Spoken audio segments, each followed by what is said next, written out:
all of a sudden I turned to him and I said, "It's a good object lesson about choosing your philosophy of life carefully." I was in charge of the largest distribution of Christian literature in the history of the former Soviet Union. It was a big job. I didn't have any idea, any dream that I'd get involved in something like this. So you had the communist world, so you had basically the Soviet Union, and then you had Eastern Europe. So to try to get the gospel into these places was really difficult. So it was like I Spy. You were just trying to sneak stuff in. You're trying to get yourself in, trying to protect yourself, protect people that are living there.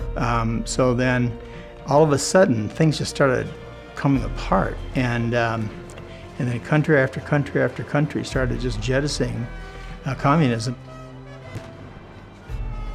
In Russia, there's nothing. You couldn't get Bibles. You couldn't get. It's hard. It's very difficult. So we started producing it.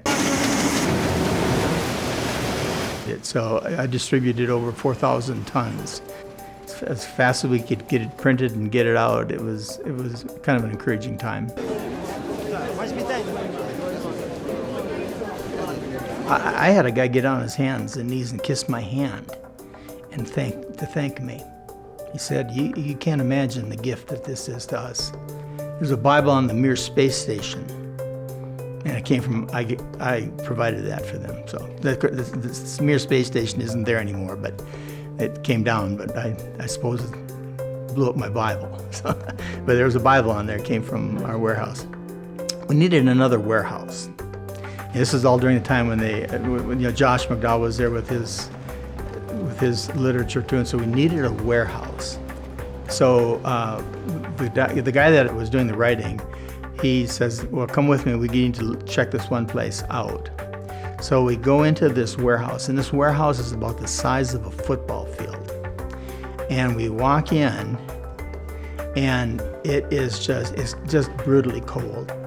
There are books all over the place. There are mountains of books. There's like 20 feet tall.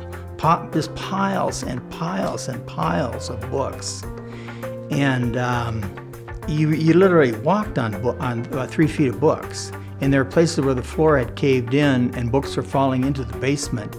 And there was about a 20-foot basement where books were falling into.